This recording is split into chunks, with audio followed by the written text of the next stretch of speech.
Hello and welcome to the second edition of the Felix Frame, where we frame all the news that you need to know. We are your hosts, Peyton Mucker. And I'm Eli Bolt.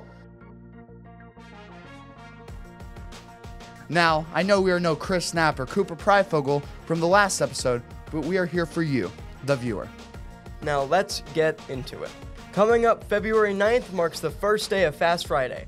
Throughout this week, we will have multiple swim meets, gymnastics, basketball games, and wrestling. More information about that can be found on the LHS website. On February 16th, the Lunar New Year celebration will be held at McHale Performing Arts Center from 5 p.m. to 7 p.m. Also, on February 16th, seniors, your distinguished graduate applications are due at 3:30 p.m. By the time this episode is released, we will be over 1 week into Black History Month. Black History Month is an annual celebration to truly recognize the history of African Americans, starting back in 1976. Here in the U.S. as well as Canada, we celebrate Black History Month in February. The reason we commemorate now is due to the birth of two very important Americans, Abraham Lincoln and Frederick Douglass. Abraham Lincoln was the 16th President of the United States and also wrote the Emancipation Proclamation. The Emancipation Proclamation was issued in 1863, just 2 years after Lincoln became president. The Emancipation Proclamation was a document declaring the freedom of all slaves in the states seceding from the Union during the Civil War. Many Confederates were outraged by the Emancipation Proclamation, and sadly, Abraham Lincoln was assassinated by John Wilkes Booth in Ford's Theater on April 15, 1865. Lincoln's legacy still lives on today, though. Many see him as one of the greatest presidents of all time, a champion of civil rights and freedom. Frederick Douglass is one of the most important and infamous abolitionists of the 19th century. Many consider Douglass to be the father of the abolitionist movement. His life started off as a slave who worked his way up to become an activist, author, and public speaker. Black History Month is held in remembrance of these two names due to their great works for equality. We hold it now in respect of their birthday months. Lincoln was born on February 12th, and Douglass didn't know his birthday, but chose to hold it on February 14th. It is important to remember the injustice that was prominent and must serve as a reminder to do better. And now, on to our next segment, Humans of Logansport, where we cover athlete and swim record breaker Jake Fincher. Hello, my name is Eli Bolt, and I am here with Jake Fincher. Alright, Jake, we're going to be asking you a couple questions today about your swim career here at LHS. So first off, what records do you hold here? So I hold 5 of the 8 individual records. In order of breaking them, I broke the 100 fly, the 200 free, the 100 backstroke, the 200 IM, and then the 100 free. So that just leaves the 50 free, the 500 free, and the 100 breaststroke. And I also hold the North Central Conference record for the 100 butterfly. Alright. What got you into swim? Like, why did you decide to join the swim team? Yeah, so I originally started diving, and I was really bad. But I joined diving because my sister dove. She was a freshman, I was in 7th grade, and it was the first year we actually had a middle school swim or dive team. Okay.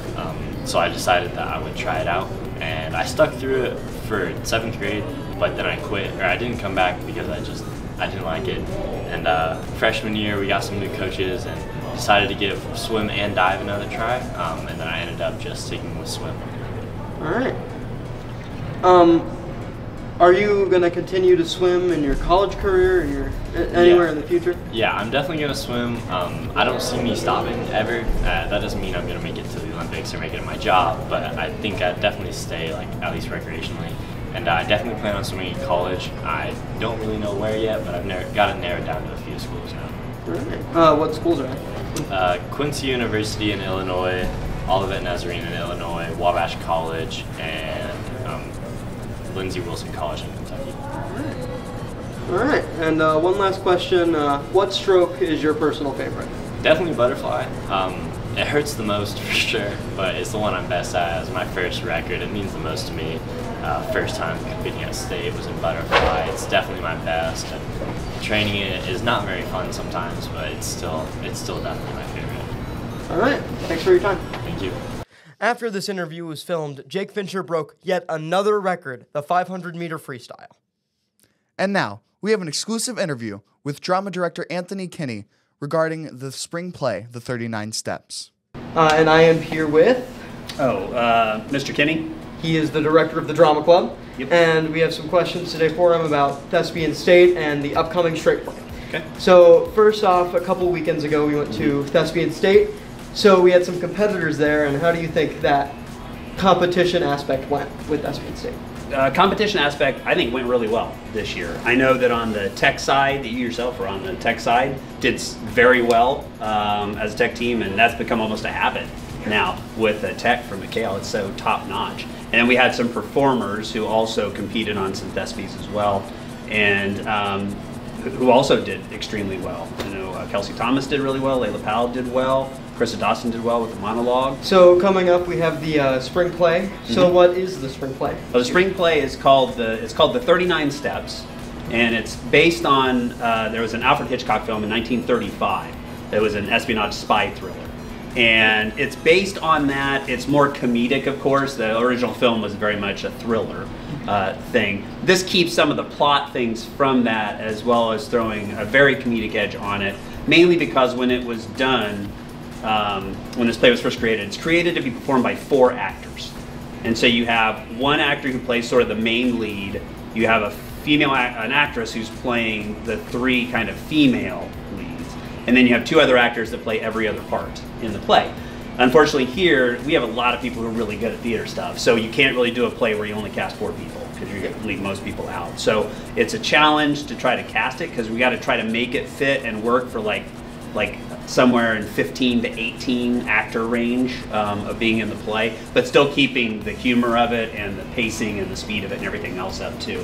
So it is a, we'll call it a comedy thriller, and very, very quickly paced. It's all one, there's no intermission, so it all kind of just plays through as well.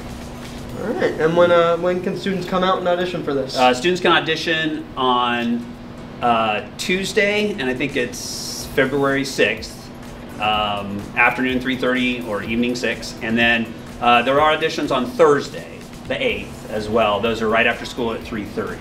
So whenever you hear this, as long as it's before the 8th, you still got a chance to come out and audition, and basically anybody who wants to can come out and audition. All right, thank you so much. You're very welcome. Thank you. And that wraps up the second episode of the Felix Frame, where we frame the news. We are one set of your hosts, and tune back in next week to see Cooper Pryfogle and Chris Knapp back at it again.